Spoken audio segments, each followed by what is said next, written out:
Very simple. Young people, let me say this to you. We are gathered here from all over Nigeria. We are seated, everybody by the side. We will listen, everybody, to the same speakers as you're listening to me right now. You will listen to everybody. But it is not everybody that the words will be effective in their lives.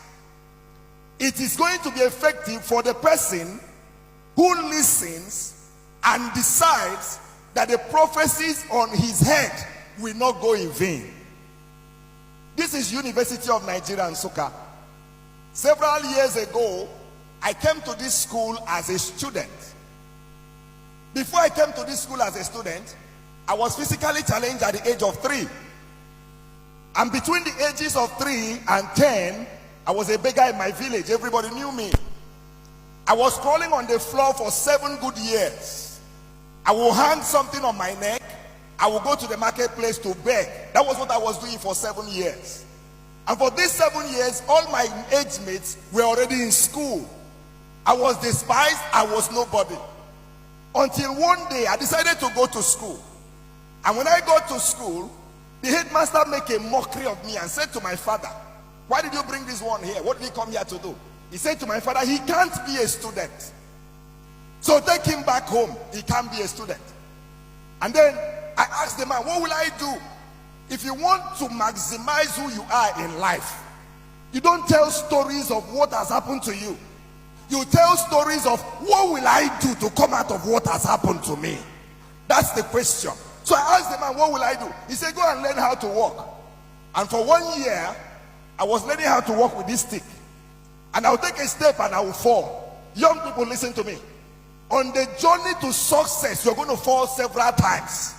But when you fall, you're going to get right back on your legs. You're going to write an exam several times, but you won't give up until you pass that exam. You're going to go for interviews several times. You're going to be rejected, but each time they reject you, you return. You're going to set up businesses several times. You're going to make mistakes, but a mistake does not define who you are. And so from primary school, working with a stick, I came to this University of Nigeria, Nsukka. And when I entered this school, life was a hell for me. No money to eat, nothing. And then, to make matters worse, I didn't have a leg to walk with. I was telling my driver that brought me that I used to walk from 6 flats to Akintola Hostel with this stick in my hand. Why? Because I wanted to prove somebody wrong. I knew I might be physically challenged, but that is not who I am.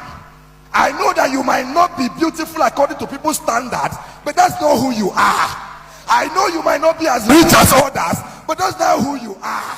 I know that you might not come from the greatest of families. Young person, that's not who you are. So I came in here, and then I had a terrible experience after I lost my dad. A lecturer, I went to ask him a question in the class, and this man said to me, "Bring the question to the class. I want everybody to gain from this question." So I came to the class, and he said to me, "Come and stand in front of the class at the Mass Communication Department at the Faculty of Arts here." So I stood in front of the class, and this man looked at me and said, "You asked me a question." I said, "They said, let me ask you questions too." He said to me, "When you were entering the university, where did you pass?" I said, "Sir, I passed through the university gate."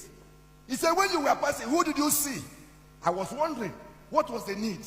I said, "Sir, I saw the transporters, the Okada people." Said, "Yes." "Who else?" "I saw the security people." "Yes." "Who else?" "I saw those hawking." He said to me, "Think very well. Who else did you see?" I said, "Sir, I saw those who were begging." He said, "Describe them for me." So I described them to him. I said, "Some of them are blind, some of them are physically challenged." This lecturer pointed me in my face and said to me, "That's where people like you stay, at the gate." He said to me, "Pack your things, go to the gate, sit at the gate and beg." He said to me, "You will never become anything. Your place is at the gate."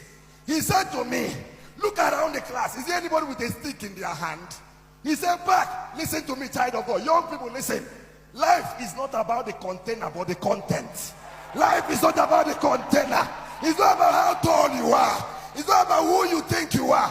What can you do? What is inside of you? What prophecy are you carrying? What dream are you carrying?" Can I share to you? I left this school with a first class. Listen to me, young people.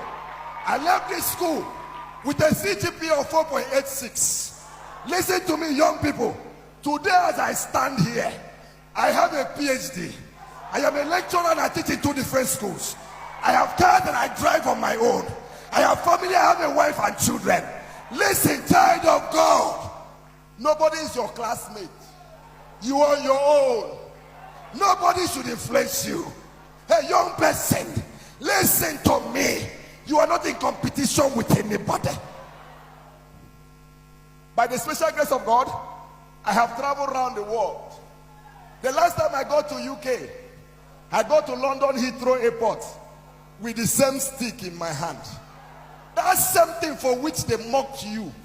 That's the same thing God will lay hand on and elevate you.